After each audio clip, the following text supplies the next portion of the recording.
fucking awesome. Come on, it's gonna be fucking awesome. You know the words. It's gonna be fucking awesome. That's it, see. It's gonna be fucking awesome. Yeah!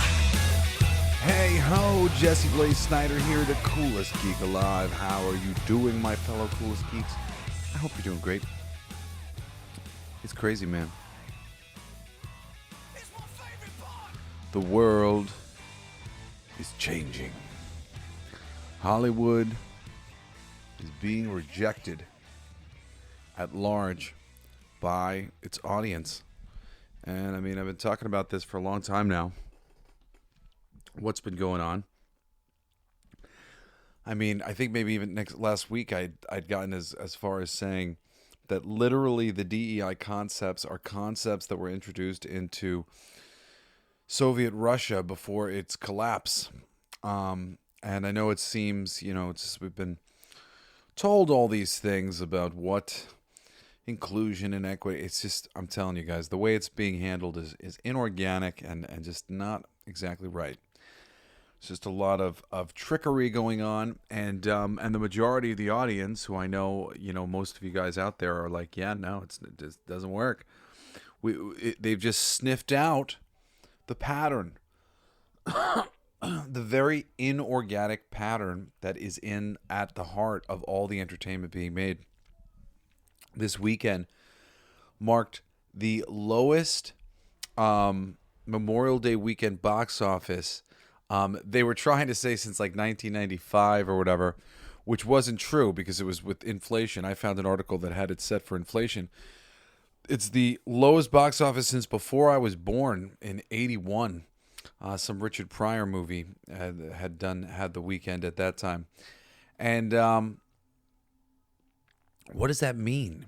It's a good movie. The critics like it. The audiences like it. I was there. I saw Furiosa. I generally thought Furiosa was, I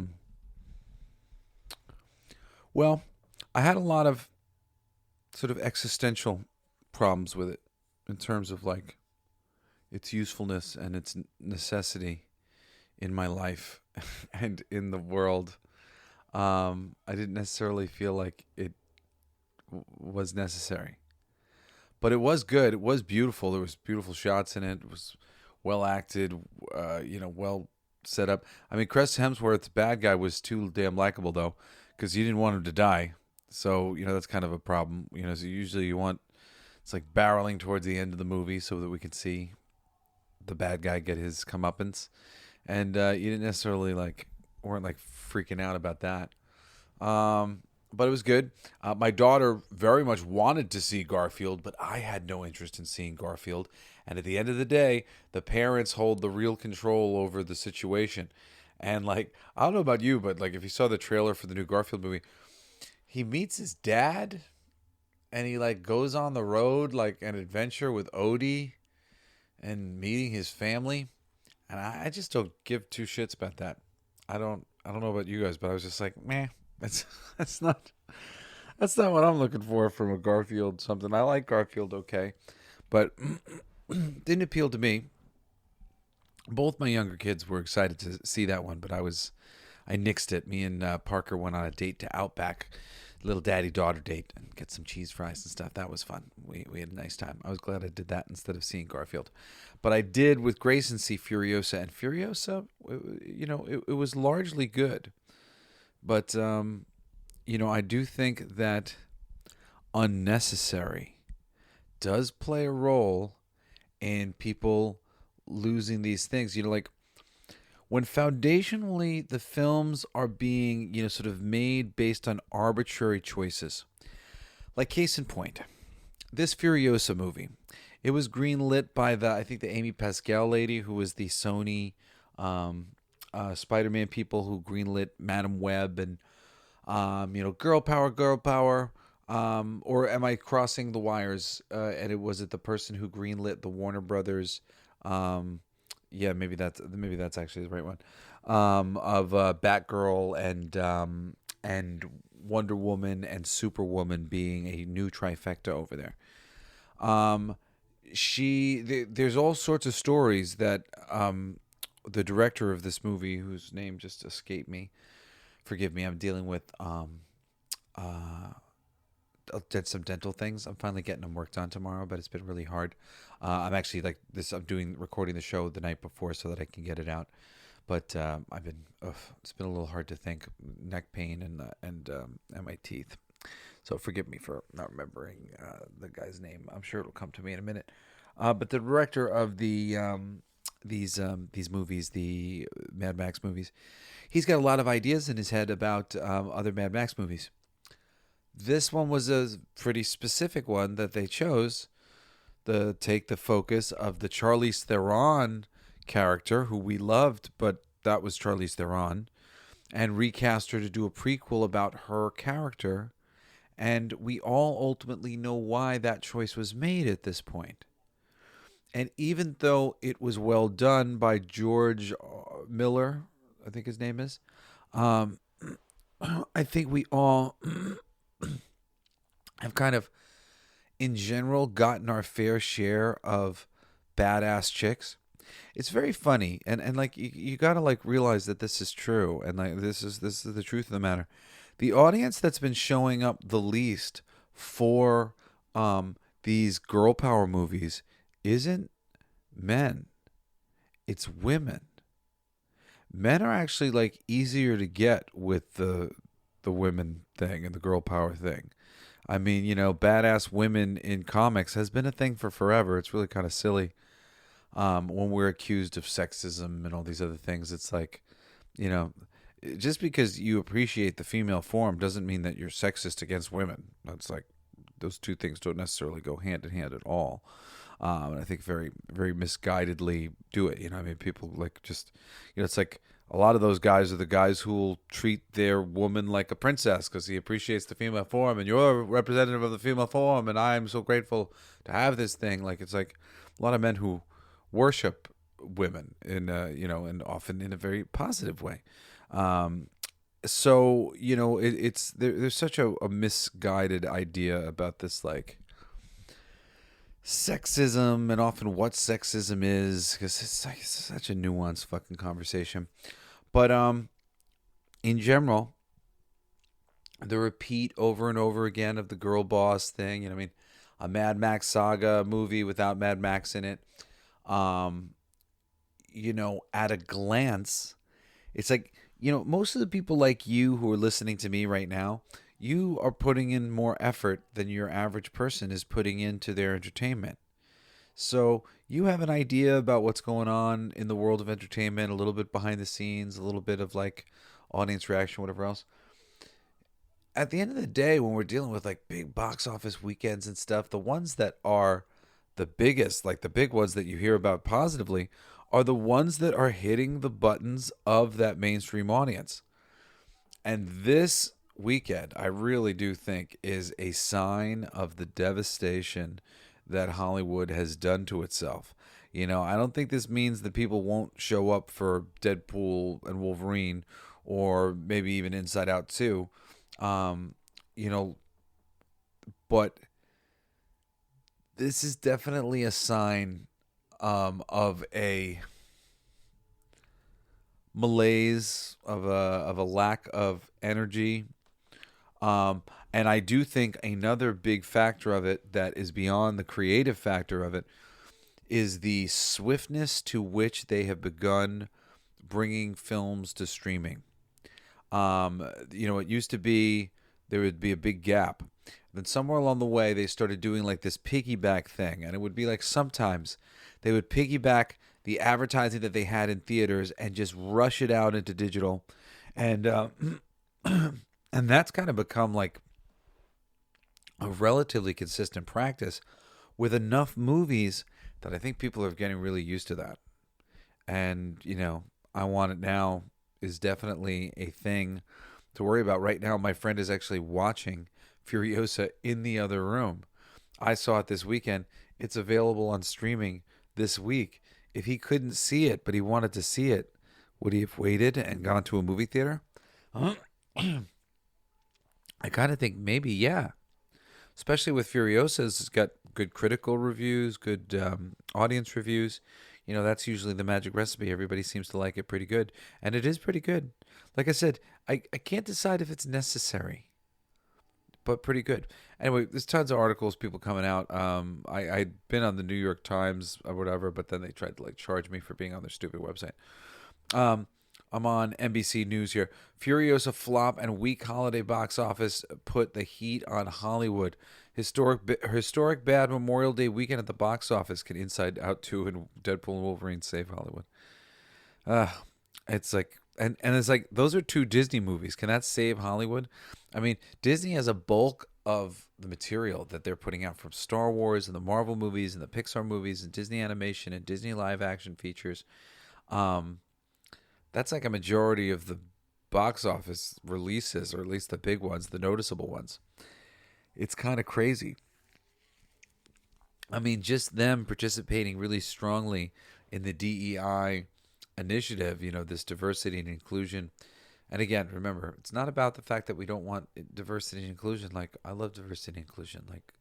That's supposed to be a given, a natural awareness of the world around you written into everything that is made. When anything gets pinned to the wall too hard, it becomes an inorganic structure. Or rather, you really have to work with the way in which it's pinned to the wall to transform it into something that can be organic. In the case of these, of all terrible notes that you get from executives in the music industry, executives in comics or films or whatever, they just really don't understand the way like a choice will shape so many different things, and how many different adjustments and considerations have to be made for any given arbitrary choice. Like, if you make a script and a story and it's all based around a female character, and then they arbitrarily tell you like, nah, this has got to be a dude, and you switch it, so much of the underpinnings of why you made the choices that you made were for a woman. And now, like, if you don't go back and adjust those, it'll never quite be as tailored to the character, the male character. Unless for some reason this character is being written a little bit more like a feminine character. Like, there are some ways to try to work your way around it. But most people aren't conscious enough of that. I myself, I remember working for DC Comics, and the first time I got some like really insane kind of egregious notes that it just completely fucked up my Dead Romeo miniseries. I never really recovered from their notes. I know a lot of people kind of like that book that I did, and they kind of think like it was, I don't know, just meant to be some slapdash horror thing. But I had so many major notes put upon that book that I completely lost track of like what I was working with. And I remember reading a review of the book that was kind of tearing it apart, and I could not help but agree with all of the critiques that they made. I was just like, oh my God, they're so right. And it was all things that I didn't recognize had gotten screwed up, because I had considered those things when I had written my first pitch. But my first pitch had a rewrite on it. And this first rewrite wasn't quite so major as the second rewrite. The second rewrite was really major. And by the time I finished that second rewrite, I had kind of lost track. Like, it was like I'd written it over the course of, I don't know, with the rewrites, probably over the course of like 4 or 5 months, something like that. So I just kind of like forgot the big picture. And the big picture, like, that's really, if I'm good at writing, it's because I'm very good at the big picture. And I'd really lost sight of the big picture with getting all of these notes, these very specific notes that I had to address. And it happens to everybody. It happens to every writer. It happens to songwriters and recording artists when they have to go in and re-record one line here and one line there because that lyric's a little bit gay or whatever it might be. Like, there's so many arbitrary fucking notes that you will get from these people. It hurts my heart. It's the death of great things so often, and it turns all of these things into sort of like energetic Swiss cheese. They'll lose their cohesion, they lose their meaning, they lose the audience loses the ability to understand the story because some sort of piece of it will be like cut out and it doesn't make any sense anymore. there really needs to be an oversight, a set of eyes that are looking at the big picture of any given piece of entertainment. And often the executives in charge and the editors in charge, they're not really capable of doing that. And sometimes they sort of like force themselves onto the creators to just make themselves useful.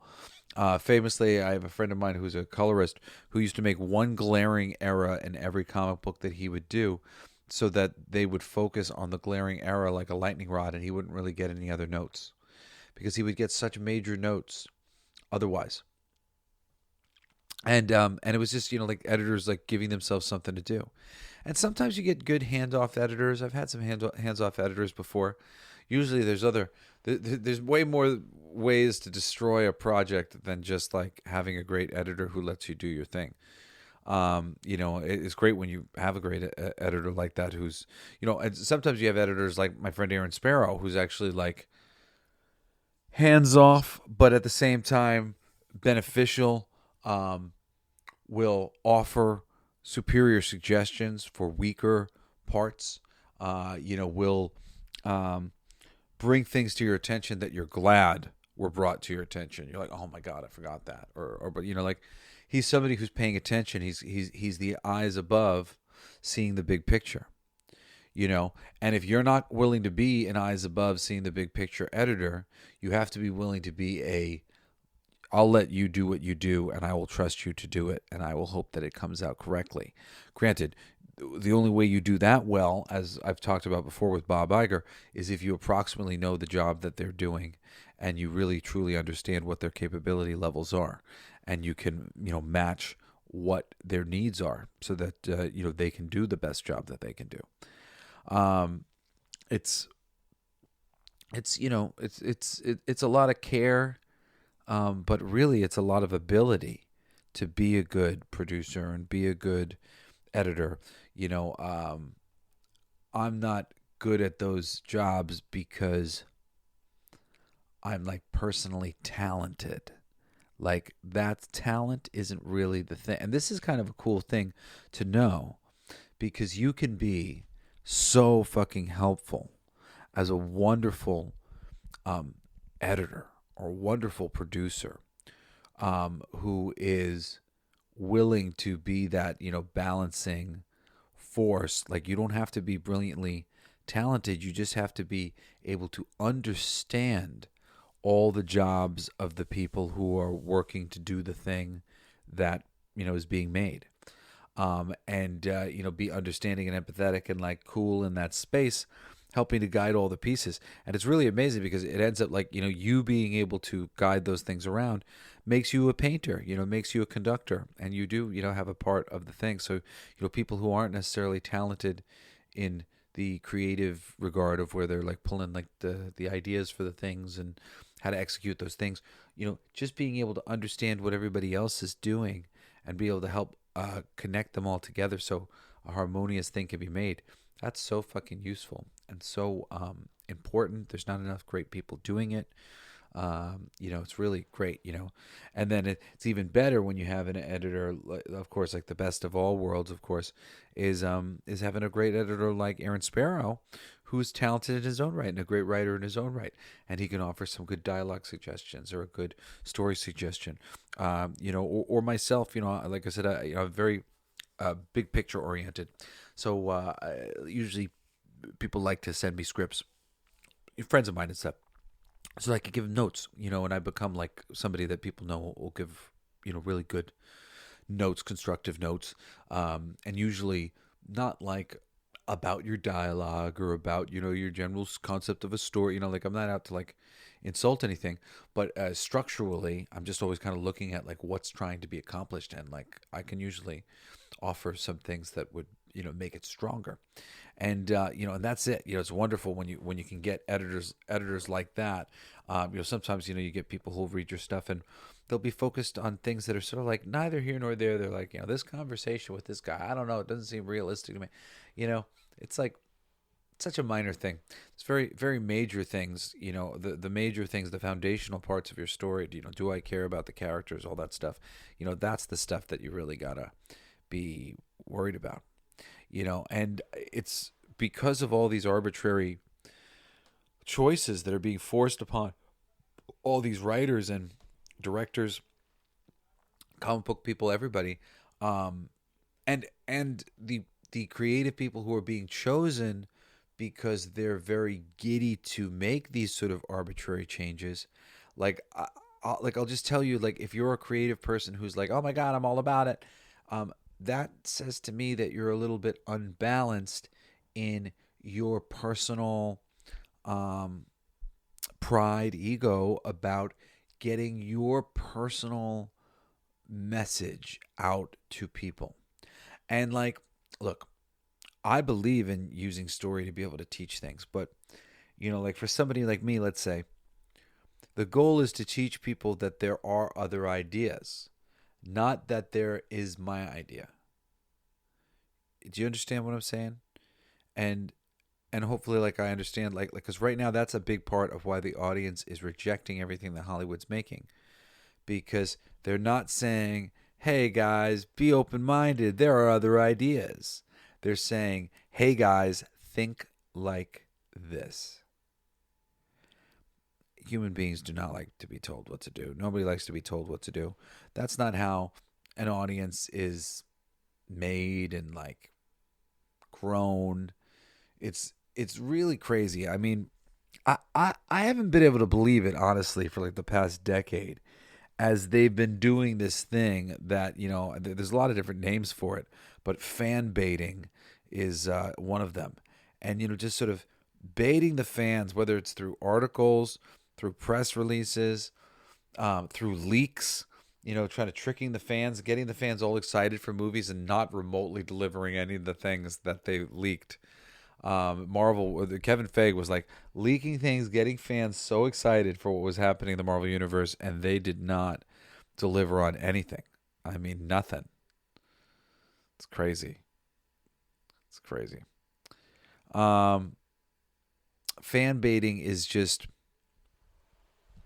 if you don't know what it is, I mean, it's just basically antagonizing. Fantagonism is another way they call it.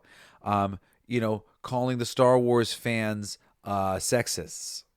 Like, that's crazy. It's like one of the deities of Star Wars is Princess Leia. Like, of all the things to point at and be like, that is sexist. Like, there's so many things that just have boys as the lead. She's one of the leads. And like a strong lead, an against type lead. So anybody who's like approving of Star Wars is essentially demonstrating that they like a woman who's willing to fight for what she believes in. Blah, blah, blah, blah, blah. So like, those fans are sexist. What? It's crazy. But there's a lot of things that happen when you accuse the fan base. Blah blah blah blah. You create controversy. You create clicks. You create comments. There was a saying a long time ago of like, no news is good news, or there's no such thing as bad publicity. Is the one that I meant to say. And I think they're beginning to learn that there is such a thing as bad publicity, especially prolonged bad publicity of the repeat, because I think it's very clear to the audience that nothing is being done. I did an episode last week on Disney. BlackRock's Disney is fucking doubling down on everything that they're doing. They're like trying to trick us with freaking Deadpool and Wolverine. And they're just going to keep on keeping on. And the whole of Hollywood and all the big money that's been going in there has been this D.E.I. initiative, Brad, because it was like relatively easy to put it in. But by putting it in, they got rid of like all the old guard statesmen, all the older writers who were all old white guys who they had to replace. It's fun. I mean, I saw myself, like, I lost my agent for voiceover stuff during the strike, and then that agency actually went under. Ha, coincidence? I think not. But totally I'm a white guy sort of like decision. There's a lot of reverse racism going on in Hollywood big time. And it's, the D.E. files on Film Threat's website, which you can check out. My buddies over there, shout out to Film Threat. They've been doing a great series of articles from all these anonymous sources, but all people who are animators at Disney and work for Disney about what has gone on at Disney over the past bunch of years that's happened to sort of destroy the company. And the accounts are just, I mean, it's like everything everybody's been saying. Smart people have understood what the fuck is going on here for many years, and like we were a small group, so it was easy to try to shout us down and be like, you guys are just fucking whatever the fuck they wanted to say. It's just nonsense. I mean, especially because the group contained people like myself and Aaron who were like, we're none of these things. We work with tons of women, and like we're not fucking sexist and like whatever else. Like, this is being mishandled. It's not about what you keep making it about. Things are not being handled well. Even like them coming down with their various DEI mandates. Okay, well, we've got these mandates. We have to work within this new system to make these things be awesome. You're not doing that. In general, everybody's really getting fed up. And then even something great comes along that really looks great and like is well done and like getting good reviews, like Furiosa. And it's what Furiosa edged out Sony's The Garfield movie with just $32 million domestically to take the top spot for the 4-day weekend. According to estimates, final results will be released this week, and they could even still lose to Garfield. Furiosa was the lowest grossing number one film at the Memorial Day box office since 1995's Casper, leaving out 2020 when COVID shut down theaters. So that's not even true, because that's Casper without inflation. With inflation, it's 81's. I forget which movie. It's some Richard Pryor movie. But last year, Disney's live-action version of The Little Mermaid opened to $118 million as perspective. Top Gun launched with $160 million Memorial Day. So you're seeing, like, relatively recently, this has been going. I'm really like, it seems crazy. But this is just the repudiation of this system. It's, the things that they're blaming it on too. It's including a disruption of the release dates for many films. I don't really think that much sooner of this would have changed anything. The results of the Hollywood strikes, I don't see how has anything if I can do with anything right now. You'd figure audiences would be starved for great filmmaking. 100 million weekend became common in the age of comic book blockbusters. Okay, yeah, well, you've been making terrible ones. Last year's strikes, which shut down production for several months, caused studios to delay tentpole films. Yeah, I don't understand how that would fucking make any of this shit bad. Memorial Day weekend also didn't have a Marvel movie paving the way for movies to do big business. It's got a fucking Furiosa. It's got a Mad Max movie that did a lot of money last time around. Fall Guy was recently a big disappointment. Paramount's If was a big disappointment. They've all been like, stumbling. Total ticket sales could barely cross the 3 billion mark this summer, compared with last summer's 4.1 billion. So I mean, this like, and the biggest thing with all of these is how much money they are spending on these fucking movies. These movies have become so expensive. It's insane.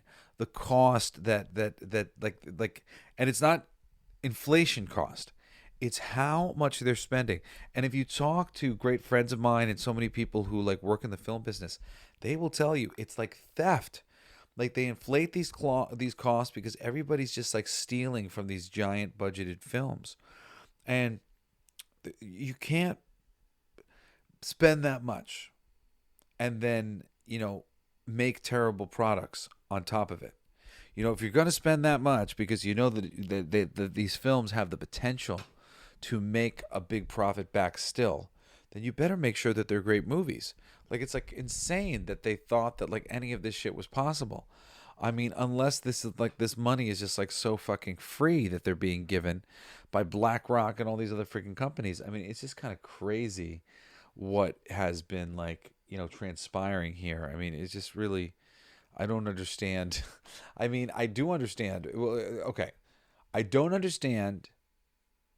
I say that because, like, this is a nefarious thing. Because to understand it, you have to admit that, like, clearly a bit of, like, I keep wanting to use the word gerrymandering. Like, I feel like the entertainment system is being gerrymandered. They're rigging the system of the movies to try and reinforce ideals and a cultural shift.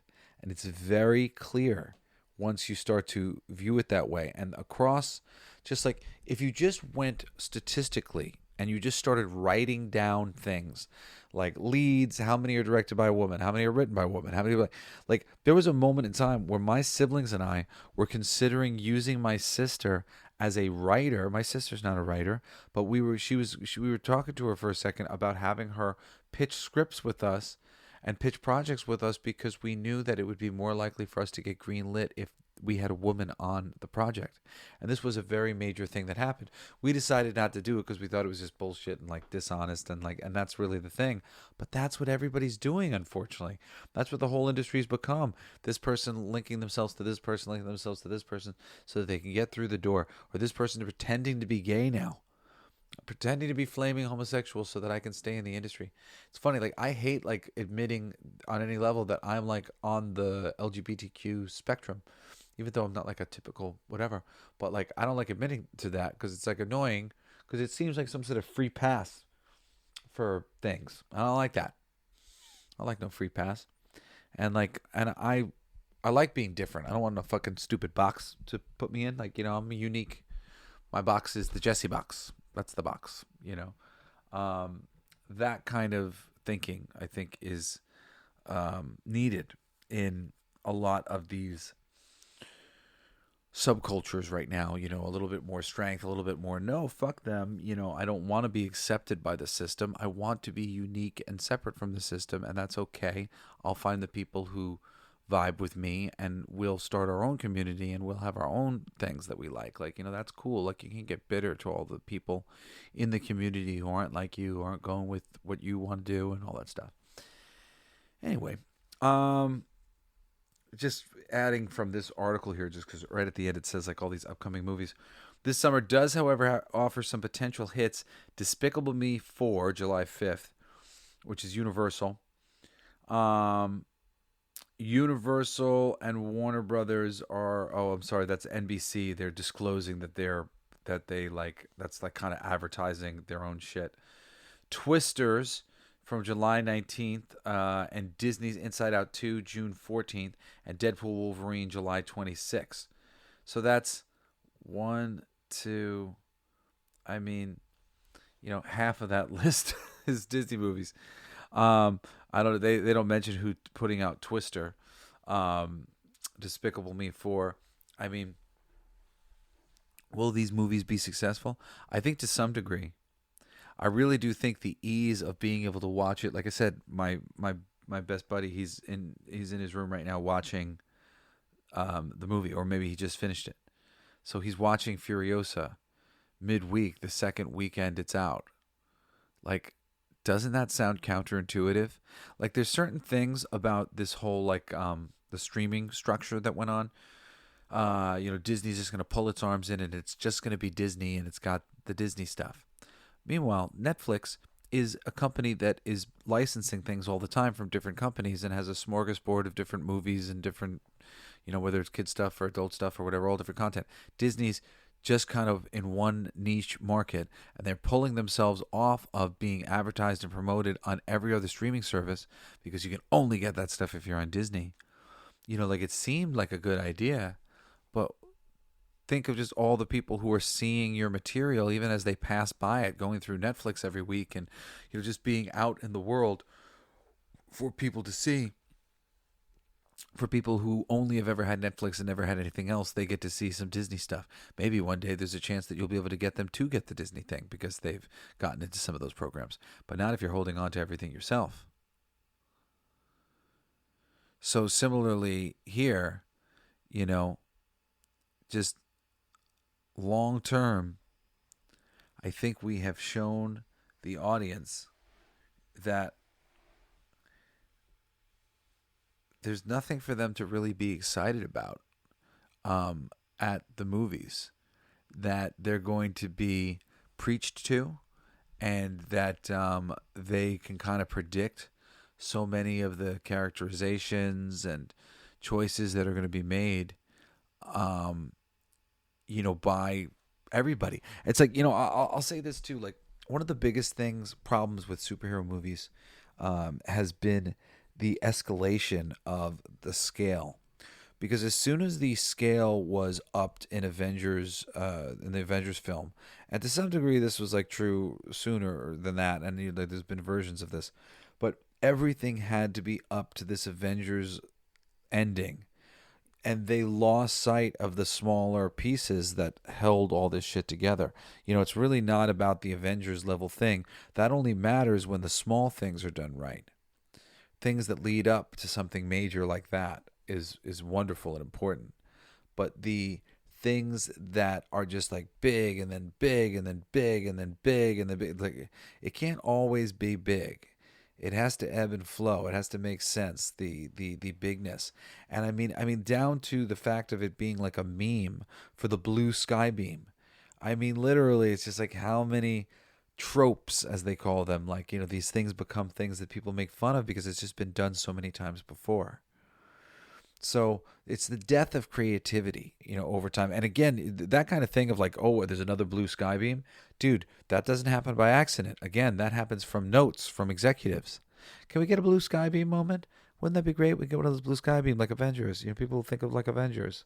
And that comes from like a lack of faith in what you're doing and making what you're doing unique and memorable and all that stuff. But it's real bummer. The get great creative people, let them do their thing.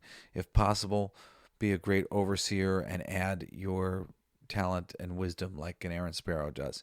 Like, that's great. If not, you just kind of got to get out of the way. Anyway, that's it for this week's episode.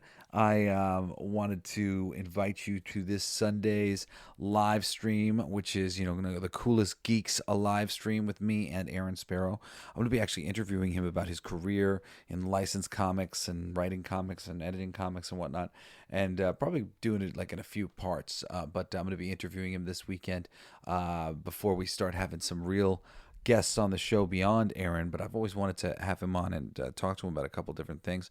And he and I famously have worked together for many years, and there's other halves to stories that I've talked about here on the podcast, and it'll be interesting to have him talk about this stuff. So I hope you'll join us this Sunday night. It's like 8 Pacific, or no, 8 Eastern. 8 Pacific, 11 West, Eastern. I'm sorry. My teeth. I can't think. 8 o'clock Pacific, 11 o'clock Eastern. Okay. I did it. I got it. Anyway, you guys can still check out my podcast, All Your Favorite Bands Suck, every Monday night. Last week we did Akon. Akon's cool hip-hop artist. Lots of great bands I've been doing now. Like, we've got a really great long list of different bands that you can get into. Go check it out if you want to get into some new bands.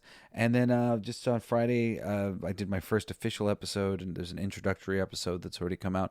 Everything They Don't Want You to Know, episode number 2 this Friday. Join me there. And that's all, guys. I love you so much. I'm going to have another Saturday episode, a Coolest Pick, probably for Furiosa. Anyway, I love you. I'll talk to you soon. Peace. Hey! Bye-bye. It's my song! Let's sing it! It's gonna be fucking awesome! Come on! It's gonna be fucking awesome! You know the words! It's gonna be fucking awesome! That's it! See! It's gonna be fucking awesome! Yeah!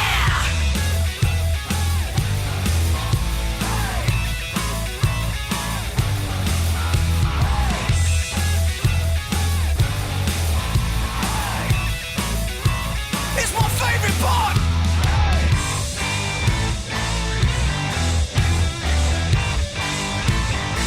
Isn't that heavy?